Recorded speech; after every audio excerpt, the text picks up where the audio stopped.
हर second दुनिया भर में 2 लोग मरते हैं। कोविड के दौर में यह आंकड़ा बहुत ज्यादा था, पर हमारे मन में कोविड से पहले और कोविड के बाद भी ये सवाल आते ही रहते हैं कि मरने वाले आखिर जाते कहाँ हैं। वैसे तो कई सारे मिथक हैं और सब तरह के धर्मों में अपनी अपनी मान्यताएं हैं। किसे स्वर्ग जाना है और किसे नर्क में, किसे जन्नत नसीब होगी, किसे दोज़ख। यह सब कर्मों के आधार पर तय किया जाता है। तय करने वाला कोई भगवान है या कोई और, जिसके बारे में विज्ञान भी कुछ कह नहीं पाता। तो आखिर होता क्या है मौत के बाद? दोस्तों, हमारा शरीर मुख्यतः 5 चीजों से मिलकर बना है, जिसे पंच महाभूत कहते हैं, जो कि पृथ्वी, जल, वायु, अग्नि और आकाश है। मृत्यु के बाद आत्मा ये सारी चीजें एक एक करके छोड़ती चली जाती है। सबसे पहले समझते हैं कि एक आत्मा देह कैसे प्राप्त करती है। हिंदू मान्यताओं के अनुसार प्रत्येक आत्मा ब्रह्म और विष्णु लोक से आती है और कर्म के अनुसार फिर से इसी लोक में वापस आ जाती है। सबसे पहले जीव आकाश और वायु के साथ मिलता है और सूर्य लोक से गुजरकर वह अग्नि तत्व प्राप्त करता है।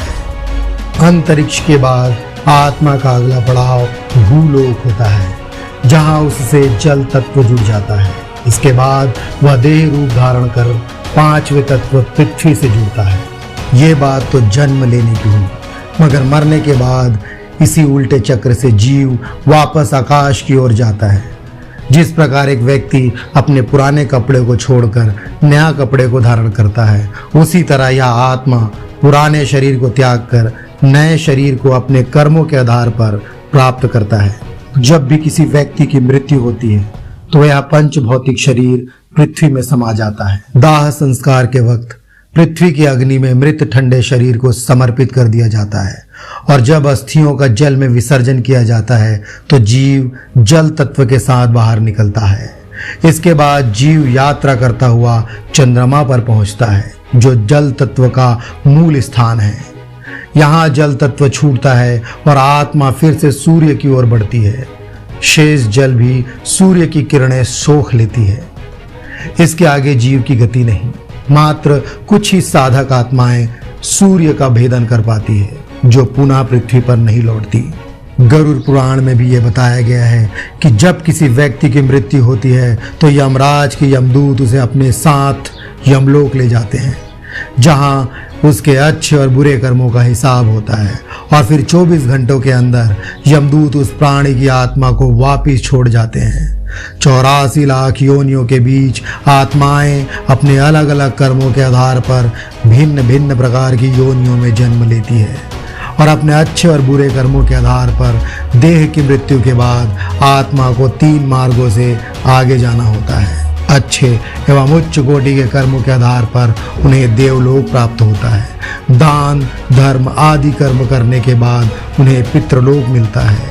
बुरे एवं नीच कर्मों के आधार पर उन्हें नरक लोक मिलता है। इसके बाद भी अपने कर्मों के अनुसार प्राप्त लोक में रहकर वे आत्माएं जिनकी कुछ इच्छाएं बाकी रह जाती है, वे फिर से मृत्यु लोक यानी पृथ्वी पर जन्म लेती है और ईश्वर को जिन आत्माओं ने समझ लिया होता है वे ब्रह्मलोक में जाकर जीवन और मरण के चक्र से मुक्त हो जाती है। वही इस्लाम की मान्यताओं के अनुसार मृत्यु के बाद आत्मा न्याय के दिन या कहें कयामत के दिन बरज़ख में प्रवेश की प्रतीक्षा करती है। जब किसी व्यक्ति की मृत्यु होती है तो उसकी आत्मा को मृत्यु के दूत ले जाते हैं। प्रतीक्षा कर रही आत्मा से प्रश्न करने के लिए खुदा 2 फरिश्ते भेजते हैं। यदि सही उत्तर दिया जाता है तो अच्छी आत्मा बरज़ख के दौरान सोती है और कयामत के दिन का इंतजार करती है। यदि सही का सही उत्तर नहीं दिया जाता है तो आत्मा को देवदूतों द्वारा सताया जाता है, जिसे कब्र की सजा के रूप में जाना जाता है। कुछ अन्य लोगों का मानना है कि मृत्यु के बाद मनुष्य की आत्मा उनके मन की स्थिति के हिसाब से विचरण करती है। कोई साधारण इंसान जिनकी अवेकनिंग नहीं हुई है, जिन्होंने अपने मन को न जाने कहां कहां अटका कर रखा है, मृत्यु के उपरांत यहीं अटके रह जाते हैं और जब ऊपर से देवदूत लेने आते हैं तो अज्ञानतावश जाने से इनकार कर देते हैं और फिर भूत प्रेत की योनि में हमारे आसपास ही विचरण करते हैं उनके अनुसार जीवित लोगों से ज़्यादा हमारे आसपास मृत लोग विचरण करते हैं। भगवान का शुक्र है कि आप आत्माओं को देख नहीं पाते हैं। वहीं दूसरी तरफ जिन लोगों की अवेकनिंग हो चुकी है, अर्थात जिन्हें जीवित अवस्था में ही मृत्यु का बोध हो जाता है, उनकी मरने के उपरांत यात्रा बहुत सुखमय होती है और आगे की यात्रा करने में वे सफल होते हैं। विज्ञान ने इन दिनों काफ़ी प्रगति की है। उसने आत्मा का भार भी नाप लिया है और आत्मा से संबंधित शोध किए हैं, जिनमें से कुछ वैज्ञानिकों का मानना है कि आत्मा ब्रह्मांड का क्वांटम कंप्यूटर है। प्रयोग और शोध अध्ययनों के अनुसार आत्मा का मूल स्थान मस्तिष्क की कोशिकाओं के अंदर बने ढांचों में होता है, जिसे माइक्रो ट्यूबुल्स कहते हैं। आत्मा को एक क्वांटम एनर्जी माना गया है जो मृत्यु के बाद पुनः ब्रह्मांड में मिल जाती है। दरअसल आत्मा का निर्माण उन्हीं तंतुओं से हुआ है जिससे ब्रह्मांड बना था। यह आत्मा काल के जन्म से ही व्याप्त थी। इस निष्कर्ष के बाद भारतीय दर्शन या योग अध्यात्म की इस मान्यता को काफी बल मिलता है कि चेतना या आत्मा विश्व ब्रह्मांड का ही एक अभिन्न अंग है। साथ ही विज्ञान ये भी कहता है कि हमारा मस्तिष्क ब्रह्मांड का मॉडल है। साथियों, मनुष्य का जीवन एक चौराहा है।